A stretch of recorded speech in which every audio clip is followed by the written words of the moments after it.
Good morning, everyone. Welcome to a fresh episode of the energy of houses and properties. And let me see if Aisha is already there so I can invite her to the conversation. And if you have any questions about the energy of your home or working with energies in the environment, just drop it in a comment below so we can answer your question. And Aisha's here, and I'll invite her to the conversation. Something happening. Should be. Yeah, there she is. Hey, good morning. Hey, good morning. How are you? I'm doing well, doing well. How are you doing? I'm okay. Yeah, Great. thank you. Yeah, So you're back in your apartment I now, am or in your tiny house? apartment, and we've got a couple, like a week or so left, week or two left until we move. We postponed it just a little bit because we've got the amazing earth plasterer team at our house right now. They are staying in the tiny houses and they've been working so hard. I just delivered food to them last night. They're working so hard. This is Aslı Tekin and Aslı Tekin Atelier. Maybe we put in a little tag. We tag her team on this talk. They're doing phenomenal work. They do earth plastering and what is called tadelakt. I may have mentioned it in our last talk. It's a Moroccan lime plastering technique that renders the bathroom walls waterproof. And you can put all kinds of pigments in. So you can follow me and follow what I've been posting about the house construction. But I'd just like to say they're really bringing a lot of life to the house. And I feel like after this process of building my house, I'm going to be taking a lot of notes about how can we incorporate energy consciousness in the process of construction. And, Aslı and her team already in a way kind of naturally do it through their energy and their spunk. They're blasting music inside the house while they're working. They're laughing, they're playing, they're bringing so much life compared to some of the more conventional builders, smoking, But actually, no, smoking is not the bad thing. I mean, anybody can smoke, it's fine. But it's how you approach it, right? And so the first time they started building, I walk in and there's like ABBA playing, in the house. It's just so great. It just brings so much life and joy. And as a result of that, right, such a simple thing, right, to have fun while you're building, to play music in the house, the result is phenomenal. The result is really phenomenal. And everybody has to experience what a tadelakt wall feels like because it's so silky smooth. Yeah. Yeah. So it's been really great experience. Yeah. Yeah, I saw some of the pictures and it really looks amazing. And it's good that you bring up all this joy and party atmosphere by working in it. And that's exactly the reason why when you move, you should do a housewarming party. Bring in the laughter, bring in your friends. It is, in a way of space clearing the area and bringing in your own intention, your family, your friends, your joy, or whatever you wish to have in your home. I always imagine that people would like to have, joy and friendliness, but it might be different for some people. Yeah. But if you do that, a party is always a good idea. And if you can work with a lot of pleasure and fun, it helps. It really helps because sometimes you are in newly built buildings, and then it's really just yucky. Ugh. Right. And I can imagine, and what I've sensed too is that a newly built building can be susceptible to taking on the stress of the building, right? Of the building process, I mean. It has the capacity to take on the pressure. It's like it kind of feels under pressure to be something that the new residents want it to be, right? And this party, Nikki, that's, I think it's just so important. You're right. Like in older cultures, or in Turkey, for example, Türkiye, the new name of Turkey, um, it's polite. It's part of custom. You must invite the new, especially the elders. You've got to invite the elders over. You've got to invite your neighbors over for tea. In fact, it's not even the invitation. What also the neighbors have to do is they need to also invite themselves over. That it's custom, right? And I go back to the when we first moved to this apartment building. We've got this beautiful old couple living downstairs, with an old grandma too. She's like 96, 98 years old or something down there as well. So we got a grandma and a great grandma downstairs. And when we first moved, they immediately, very hot day, lots of cold water and olives from their garden. Immediately, they're bringing their abundance, their food to us, as a gift. And that's what we need to do when we finish building a house, and maybe even a little bit during the construction process, right? I threw a party for my husband's birthday, while the tiny houses had just been connected to water for the toilets, and we got a couple sinks working. Nothing was fully connected to electricity, but that party really did start to activate and warm up the land. Yeah. It reminds me of a story my brother told me when he moved into his home. It was a newly built building. And he organized a party when there was just the foundation there. So the whole neighborhood enjoyed that party already from the pieces of land that was sold. And since then, this whole street with all these houses, they have great sense of community. And you can't really say that is because of that party, but before there was a hospital. So it is a different vibe than, a suburban area. Right. And yeah, it is a good way to start and have your own kind of celebrations or ceremonies just to start, the building, or during the building in this case. Yeah. So yeah, I always encourage people to just do that. Also, yeah, I love that. Yeah, that it totally shifted. I hear that it totally shifted the vibe of the neighborhood.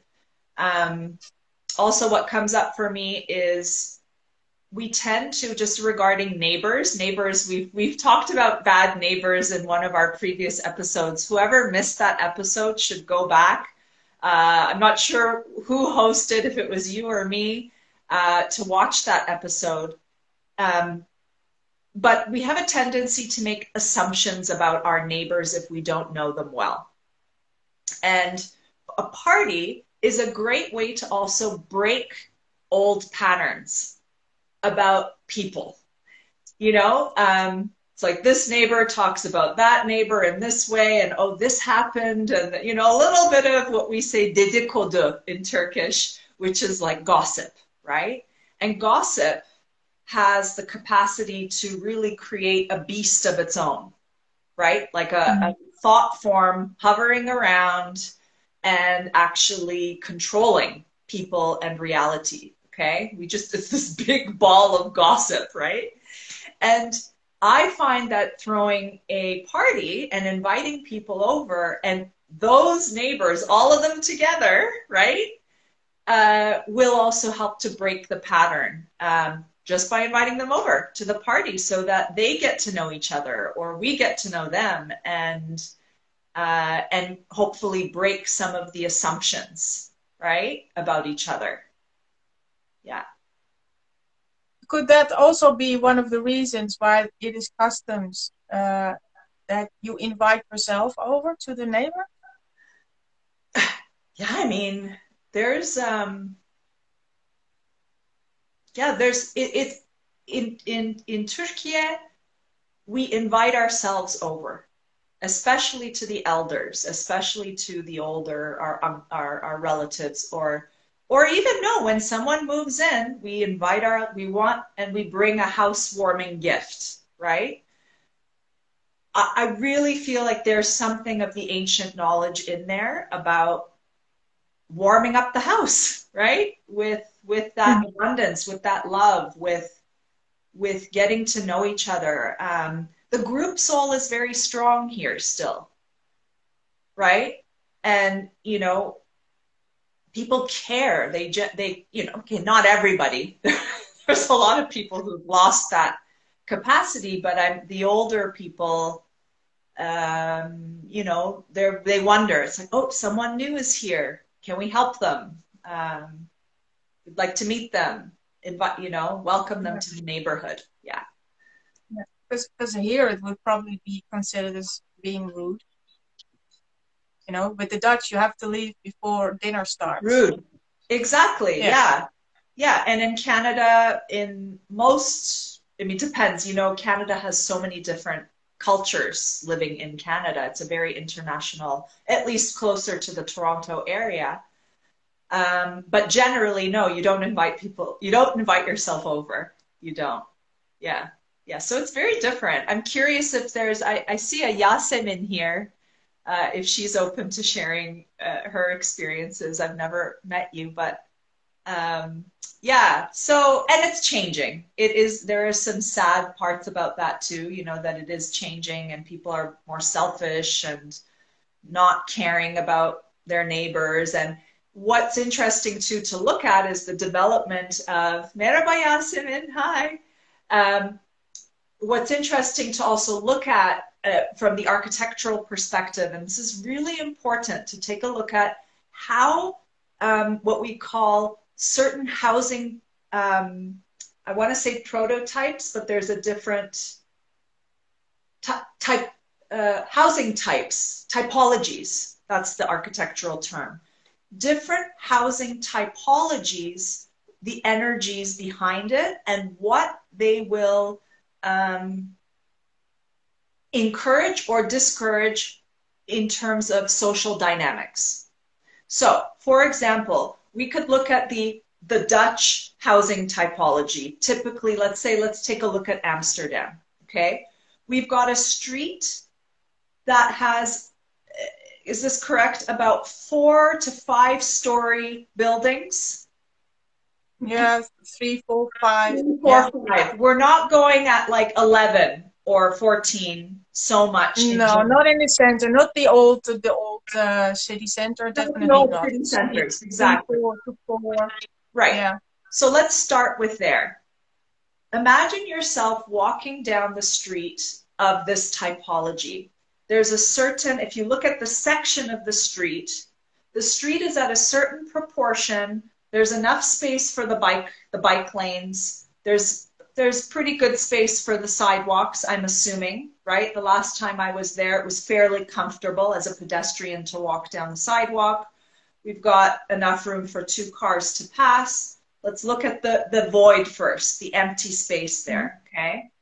Then we've got 3, 4 story, 5 story max buildings, creating the scene, right, of this street. Now, 3, 4 stories is still very human in scale. And what I mean by that is it's relatable. We can see whoever's on the balcony, okay? Jan Gell, he is a Danish urban designer and researcher. He's amazing with these kinds of studies. So you can still see the person. And in fact, in Turkey, we have baskets on the balconies. And if there's on that street, if there's a corner store that sells bread, cheese, chips, cigarettes, whatever that may be, you can actually call up the guy. Okay? Yeah. And my mom had one of those in our townhouse growing up. We had this little courtyard, even though it wasn't Turkey, but she just played that game with us. We had the basket, and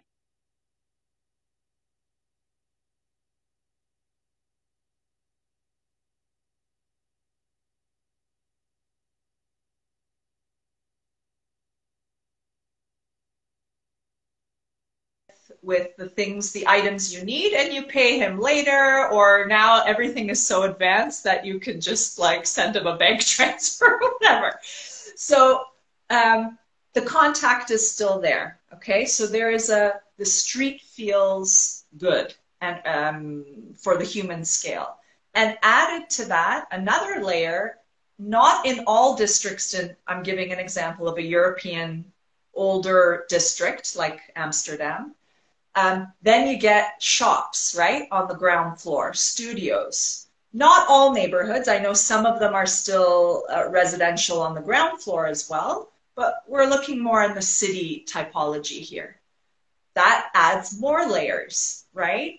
And so that typology encourages communication with your neighbor. It also feels safe, okay? Why does it feel safe? Because it starts to get kind of creepy, although I'm not against tall towers. I'm not against it. It's just that, and this is linked to what I'm trying to explain to you about the housing typologies can start to break the neighbor community energy. It can break the group soul deliberately. And I think there are energies that deliberately try to do this. So as we move from a typology where we can see each other, we can say, hello, hi, Yasemin, or hi, Emre, hi, Nicky, we recognize these people. They're part of the family of the street. And a lot of places are still like this in Turkey, and I know a lot of them are still like this in Europe. But as populations grow, as cities expand, as people, have stopped becoming farmers, right? Life is changing. On the periphery or certain districts, as the city expands, we get into, in North America, the suburban typologies. But let's go more into what I'm seeing here in Turkey, where you start to get into divisive housing typologies where you have the rich living in, that's also another good point, mixing social structures is really important. Then you start to get into divisive typologies, which are like, okay, the rich live in this villa here. It's a gated community, right? It's a series of villas. Or there's these high rises, which could have a mix of social structures there too, but generally for more rich people, I mean, the housing prices are skyrocketing here. And what happens when you have a 35-story building? You start to lose contact with whoever that is on the top floor, right? Then what happens is, and we talked about this a bit in the bad neighbors episode, then it's like, well, there's so many people. Like, are you going to say hi to all of them? Are you going to visit all of them? Are you going to, right? It's just not possible at that point. And, not saying anything is good or bad, it's just a different quality. It's a different experience. And for me, it's really important as an architect to look at, okay, well, if we are designing this huge, building, tall building or complex, like how is it connected to the urban fabric? is there a community center in the middle of it where people can gather and do, you know, like grilling and barbecues, and whoever wants to come at least brings that kind of energy, you know? Maybe there's a swimming pool in the middle where the kids can, you know, have some activity. Just whatever that is, community is one of the most important aspects of life, and much needed for human sanity. So I hope that I painted a picture there, like that the forms and the sizes and the relationships of buildings to streets and their proportion affect our energy, and whether or not it facilitates neighborly love, neighborly support. Are we a family? Are we not? Sometimes it can facilitate very nosy neighbors, right? It gets to be too close, and starts to get really annoying. So, yeah, I love this topic. It's something to deepen in, if you're interested, if you're an architect, a designer. Yeah. Yeah, I read some articles about there have been a couple of initiatives that people together were building a community, and especially because there is in the Netherlands a problem with the elderly people. We can't put them all in homes anymore. So what are you going to do? There are a couple of projects, and I don't know any names at the moment, but I read about it, that they build like a little neighborhood where this community sense is preserved, and that the older people take care of each other. And there are even a couple of families with little children in there. So these kids, Good. they have, I don't know, 12 grandmas and grandpas in the neighborhood. And everybody loves it and helps each other out, because these young parents, they have enough babysitters. And all these grandpas and grandmas have someone when they need to go to the doctor or something like that. And what I read in these articles, it was a success. So I hope that there will be more places like that, you know, it integrates more. So people, when you get a bit older, you can live longer in your own place before you go in this stage before hospital almost, you know? Right. Yeah. I'd love for you to share that article. I know maybe it's in Dutch, but at least so that I could see that project, it would be really great for me and my archive, just to see what they've done there. That is amazing. That sounds so inspiring. And I think those kinds of projects are the projects of the future.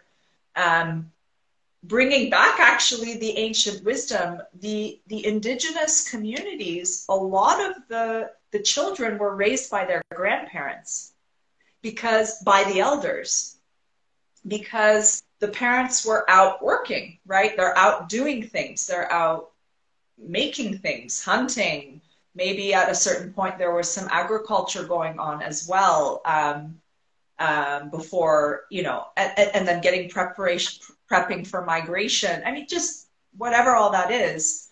And in other cultures as well, the grandparents are part of the cycle of life. They're not pushed into these homes. And I'm not saying homes are all bad things. It's just that in North America, this is an issue too, in Canada, where it's like, well, they're just gone. Whereas here, the elders, you know, plus or minus, and I think that's also being lost too, but they're at the forefront of society. They're like at the cafes in the corner, like they're at the forefront more so than in Europe or in North America. And so the cycle of life, having the little kids in those elderly communities gives more vitality to the elders as well. And it's like, yeah, 12, 15 babysitters at once. How awesome is that? Wow, I would love to live in a community like that. Even though I'm a hermit character, actually, that is more me. I would probably need to be like a little bit on the side somewhere, but what an amazing thing. Yeah.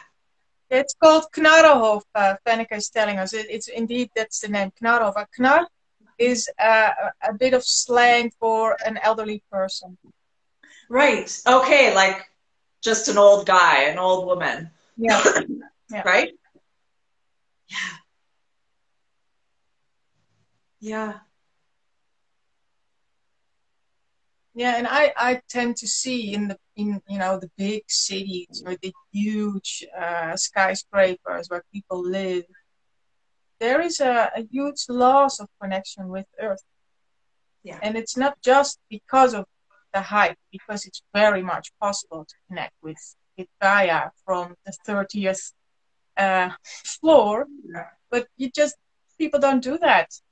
And because in big cities, there's a lot of fire energy, there's a lot of stress energy. There's not enough earth to calm down and to make that connection, because you're always, on edge, because all of the fire energy is. Yeah, sci-fi cities, everything is in the air. Yeah. Yeah. And if you are living, out in the country, and you go for a day in the city, you can really get, a buzz. It's nice to go for a day of shopping there, and I really can feel that if you are used to living outside in the country, that it's just too much to handle every day. Are you still there? Are you moving? Yeah, so it cut out quite a bit, a few times, but the only thing I heard was double-decker bus. I didn't say that, no. You didn't say that?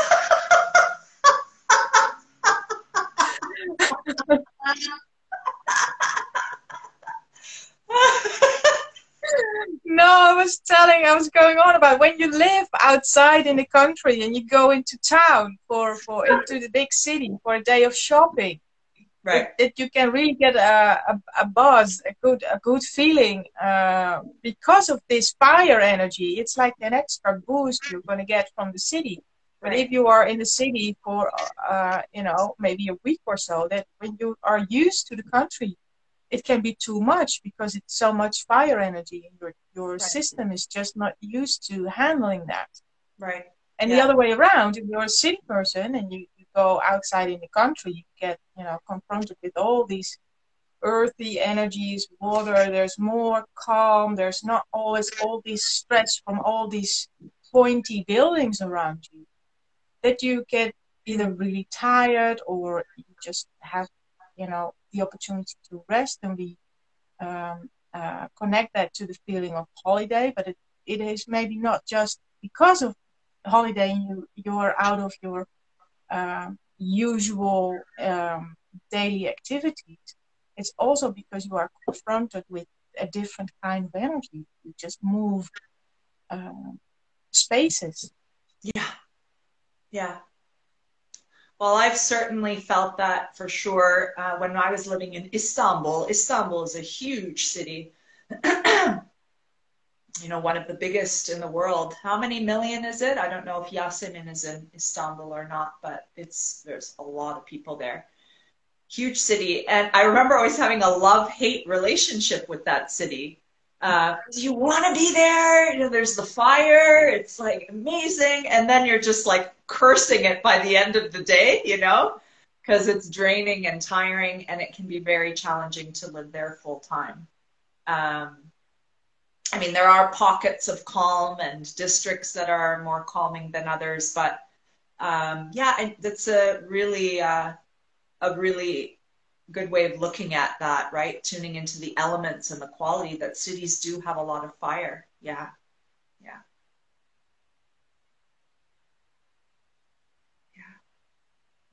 And it's always good to realize that for a certain period in your life, a certain area is good for you. and healthy for you. And in others, it's less.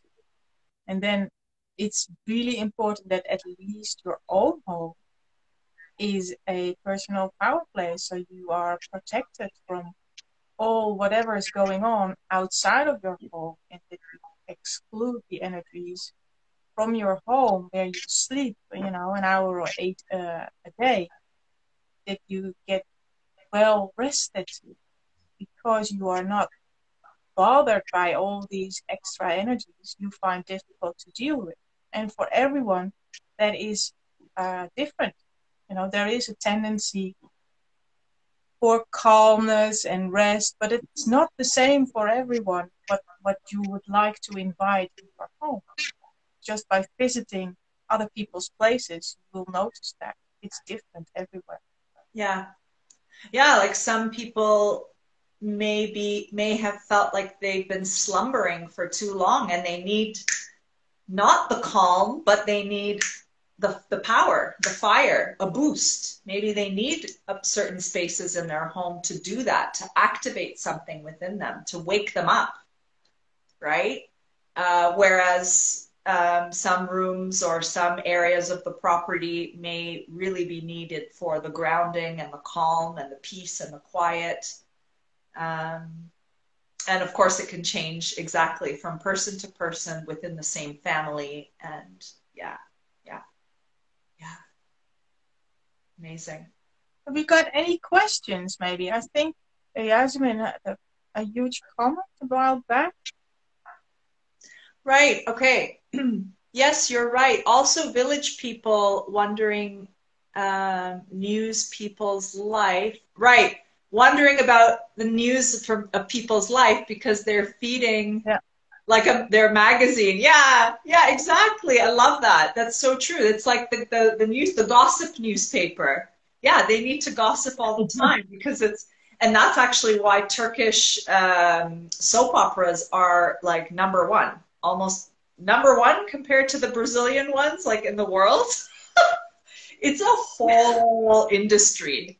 And Turkish, now people from all different parts of the world even watch Turkish soap operas and shows, and it like feeds off of the gossip, right? It just creates more gossip, which I find actually problematic. But amazing observation, Yasemin. Exactly, the village people, they need to know. They wonder about the news of other people's life. What do they say? Konu komşu, like that the topic is the neighbor. Like, yeah, that's the topic of the day, the neighbor. Yeah. Yeah, they need to, and then you commented about the basket. Yeah, just Izmir like that about basket. Yeah, exactly. Yeah. You'll notice there's still some baskets still in some balconies. You're like, oh yeah, that's for the corner store to put some eggs in there. Yeah.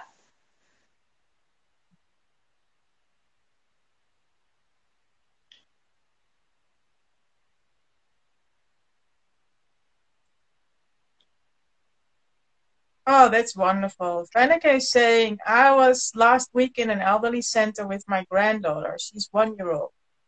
I felt the energy changing from all the old men and women. Everybody was smiling. At the end, she was kissing with her hand, so like waving. Yeah, that's really nice. Yeah, well, kids keep you young. That's what people always tell me. And I think it's true. Yeah. Yeah, that's really beautiful. That's a perfect anecdote or moment that really just describes the beauty of that cycle of life and how children really do bring joy, activation, vitality to the elderly. Yeah, there's nothing better than having, a grandchild for parent. I mean, I won't speak for everybody, but it's like I remember one of our elders in our Turkish community said, he's like, grandchildren are the best because there's no strings attached. You don't really have to take care of them. All you need to do is just like play with them and give them gifts and chocolate and candy, and it's so great. Yeah. We'll get there, Aisha. We'll get to that moment. Not yet. Yeah, yeah, we'll get there. Still doing our cold swims though. I want to tell you that I have been continuously doing cold exposure. So I've been doing the showers. As our team is in the tiny house, it's just now more convenient for me to continue with it here in the apartment. But I said no excuses. Doesn't mean that I can't do cold. So and what I've been doing before, Nikki, is I've been dry brushing before. That's very good. It feels one of the quickest way to warm up. Actually, a good tip if you just get out of bed and you're lazy, you're too tired to really do a warming up. Get a towel and just exactly dry brush, especially the kidney area. Yeah, because that's what I've been doing. And then it's fine, and then you hit the cold shower and it's fine. Yeah. I also find doing the lymphs around here is really good, but I've been doing the kidney area a lot. Yeah, doing the kidney area a lot. And yeah, it's great. The dry brush is really great. Well done. Well done. I know, yeah. I'm hooked. I am hooked. It's amazing. And I find now that it's helping my circulation. The tip of my nose is less cold. The tips of my fingers and my toes are less cold. And it's great. Yeah. Yeah. Yeah. Especially if you are really a person that is cold quickly, then you should do these cold shower things. It is really the best personal clearing ever. There's no room for nothing else but focusing on your breath and the cold, and all these hormones are changing in your body and blowing your tubes, and basically it's really great. So the more I learn about it, the more enthusiastic I become. So yeah, please do it. And everybody can take a cold shower every day. And, yeah. Before I was like, oh, but I don't have a wood stove and I don't have this that I could just go beside it, right? No, just do it. It's so good. Fennec is asking, before the cold dip or after? Before. Do the dry brushing before. And it's good because it gets all the dry skin off of, like, Google dry brushing and you will find the natural loofah dry brushing things. They kind of look like a sponge, but it's much more harder in surface. Sometimes some of them have a stick so that you can actually go on do your back as well. Mine is more like a glove, and I just go like this. You do it before, and it's good. It helps to get the dead skin off and helps your skin to stay healthy as well. Yeah. Yeah. And it opens up all these teeny tiny blood vessels that open up. And when you get in the shower, it closes again. And after it opens again. So it's an extra exercise. Wow. Because all these little tiny muscles of your blood vessels, that is what you train with cold, amongst other things.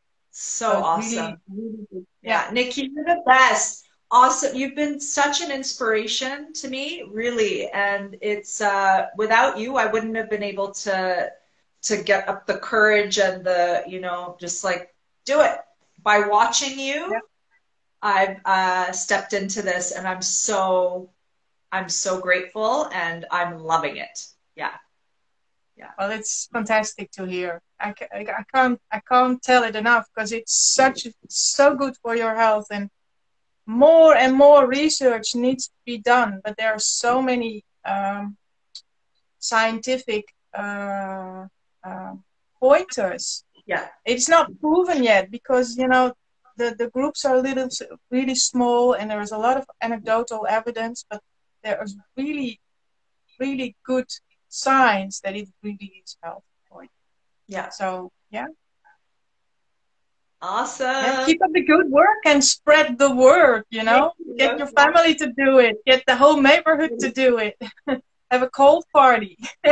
Right? The grandma of our family, my husband's like, don't tell my mom, she'll probably have a heart attack that you went into the, because she's always scared that cold, right? This is actually something we say, the grandmas say all the time in Turkey, üşütme, üşütme, which means don't catch a cold, don't catch a cold. Oh my God, you're going to catch a cold. And it's typical that they overdress the children here. Over, way too many layers, way too many wools, way too many covers, Yeah, plastic in Italy they do the covers. same thing. Ah, it's too much. Yeah, Yeah. yeah. So it's But good you for can the only get a cold of a virus. You cannot get a cold because it's cold outside. yeah. It's so important for you to reiterate this. I think it's been ingrained in people, whether or not they know. It's like, yeah, I know it's a virus, but psychologically, they still think they're going to catch a cold from the cold. Yeah. Yeah, as long as you're in a shower and you're not way too long under there and you don't take too long to warm up, it's fine. Nothing can happen. But there is also a danger side of it. It's all about the dose. But as long as you're in the shower and you warm up after perfectly, there's no issue. It's just good for you. Yeah.